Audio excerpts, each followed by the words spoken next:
কিছু পুরস্কারের কথা বলেছেন। আল্লাহ পাক রব্বুল আলামিন তাদের কিছু পুরস্কারের কথা বলেছেন। সর্বপ্রথম যে পুরস্কার আল্লাহ পাক রব্বুল আলামিন বলছেন, ইন্না আকরামাকুম ইনদাল্লাহি আতকাকুম।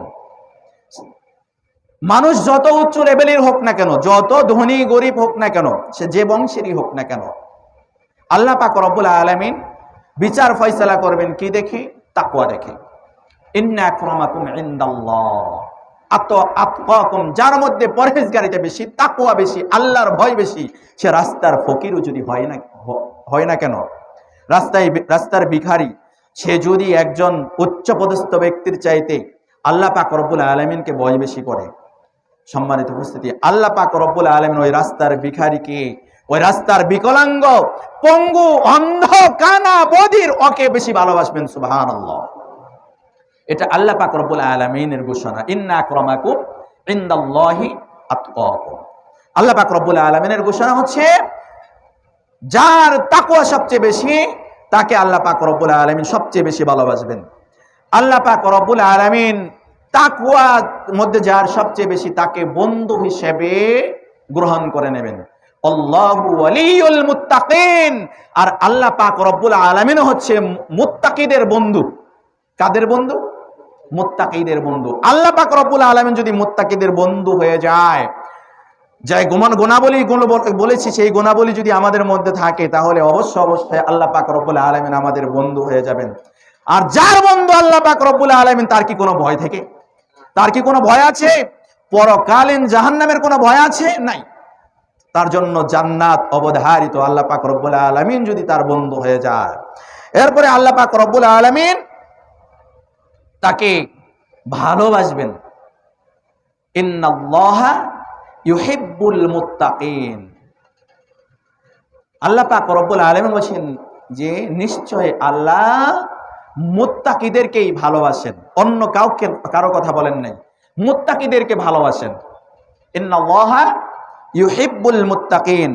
আল্লাহ পাক রব্বুল আলামিন মুত্তাকিদের সাথেই অবস্থান করে, মুত্তাকিদের সাথেই অবস্থান করে, সব মানুষের সাথে নয়। মুত্তাকি যখন কোনো বিপদ আপদে বালা মুসিবতে পড়বে, আল্লাহ পাক রব্বুল আলামিনের কে সাথে পাবে? ইন্নাল্লাহা মাআল্লাযীনা তাকাউ ওয়াল্লাযীনা হুম মুহসিনুন। আল্লাহ পাক রব্বুল আলামিন বলছেন, ইন্নাল্লাহ মাআল্লাযীনা তাকাউ। যে ব্যক্তি আল্লাহ পাক রব্বুল আলামিনের কে ভয় করবে, আল্লাহ পাক রব্বুল আলামিনকে ভয় বেশি করবে এবং সৎকর্ম করবে, তাদের সাথেই আল্লাহ পাক রব্বুল আলামিন আছেন।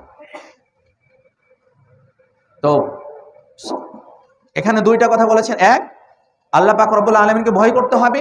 দুই, মুহসিন, সৎকর্ম করতে হবে। এরপরে আল্লাহ পাক রব্বুল আলামিন যে কথাগুলো বলছেন, তাকে সত্য মিথ্যার পার্থক্য নির্ণয়ের পথ বের করে দিবেন। কিভাবে? আল্লাহ পাক রব্বুল আলামিন বলেন, ইয়া আইয়ুহাল্লাযীনা আমানু ইন তাত্তাকুল্লাহ ইয়াজআল লাকুম ফুরকানা। যে ব্যক্তি ঈমান আনয়ন করে, হে ঈমানদাররা, ইয়া আইয়ুহাল্লাযীনা আমানু, ঈমানদারদেরকে উদ্দেশ্য করে বলছেন, ইন তাত্তাকুল্লাহ, যে ব্যক্তি আল্লাহ পাক রব্বুল আলামিনকে ভয় করবে, তাহলে আল্লাহ পাক রব্বুল আলামিন তাকে কোনটা ভালো, কোনটা মন্দ, কোনটা ন্যায়, কোনটা অন্যায়, সেগুলো বিচার ফয়সালা করার মতন সুযোগ তাকে দিয়ে দিবেন। সুবহানাল্লাহ। ভালো মন্দ সেটা আপনি নিজেই যাচাই করে নিতে পারবেন, আমার জন্য কোনটা ভালো, কোনটা মন্দ হবে, যদি কেউ তাকওয়া অবলম্বন করতে পারে।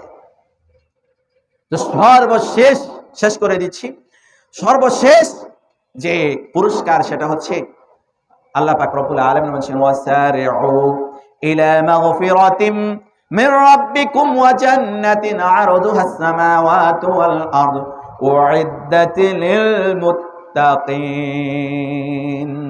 তোমরা প্রতিযোগিতা করো, ওয়াসারিউ ইলা মাগফিরাতিম মির রাব্বিকুম ওয়া জান্নাতিন আরদুহা। দুইটা বিষয়ে প্রতিযোগিতা করতে বলেছেন। কি বিষয়ে প্রতিযোগিতা? এক, ইলা মাগফিরাতিম মির রাব্বিকুম, তোমার রবের পক্ষ থেকে ক্ষমা, ক্ষমার প্রতিযোগিতা করো। ও জান্নাতিন, এবং জান্নাতের প্রতিযোগিতা করো, জান্নাত লাভের প্রতিযোগিতা করো। ও জান্নাতিন আরদুহাস সামাওয়াতু ওয়াল আরদ, যে জান্নাতের প্রস্থ পাশ হবে আসমান এবং জমিনের সমতুল্য। সুবহানাল্লাহ।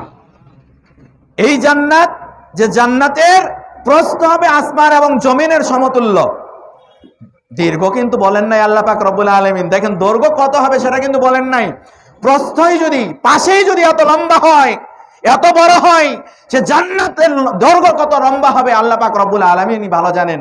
তো এত বড় জান্নাতের প্রতিযোগিতা করতে বলেছেন। ওয়া জান্নাতিন আরদুহাস সামাওয়াতু ওয়াল আরদ উইদ্দাত লিল মুত্তাকিন, এবং সেই জান্নাত রব্বুল আলামিন মুত্তাকিদের জন্যই রেখে দিয়েছেন। সুবহানাল্লাহ। তো মুত্তাকি ছাড়া এই জান্নাত পাওয়া সম্ভবপর নয়। তো মুত্তাকি যদি হতে হয়, মুত্তাকির যে গুণাবলী, সে গুণাবলী আমাদের অবশ্যই পালন করতে হবে। সম্মানিত উপস্থিতি মুসল্লিন ইকরাম, রমজান মাস চলে গিয়েছে। রব্বুল আলামিন যে উদ্দেশ্যে, যেহেতু আশা করা যায় তোমরা মুত্তাকি হতে পারবে, পরহেজগারিতা অবলম্বন করতে পারবে, তো রমজানের পরে কি আমরা সেই সালাত ধরে রাখতে পেরেছি? সেই সিয়াম ধরে রাখতে পেরেছি? সেই কোরআন তেলাওয়াত কি ধরে রাখতে পেরেছি? দান খয়রাত কি ধরে রাখতে পেরেছি? আমরা কি নেতার আদেশ ধরে রাখতে পেরেছি? কথায় বার্তায়, চালে চলানে, তারপরে ন্যায় ইনসাফে কি আমরা রব্বুল আলামিনকে ভয় করতে পেরেছি? পোশাক পরিধানের ক্ষেত্রে কি রব্বুল আলামিনকে আমরা ভয় করতে পেরেছি? যদি আমরা এগুলো করতে না পারি, এগুলো থেকে যদি আমরা বঞ্চিত হয়ে থাকি, তাহলে রমজানের যে উদ্দেশ্য ছিল লাআল্লাকুম তাত্তাকুন, যাতে তোমরা আশা করা যায় তোমরা পরহেজগারিতা অবলম্বন করতে পারবে, সেটা আমার আপনার জীবনে কোনো ফায়দা নিয়ে আসে নাই রমজানুল মুবারক। তো আমার আপনার জন্য রমজানুল মুবারক যে উদ্দেশ্য এসেছিল সেটা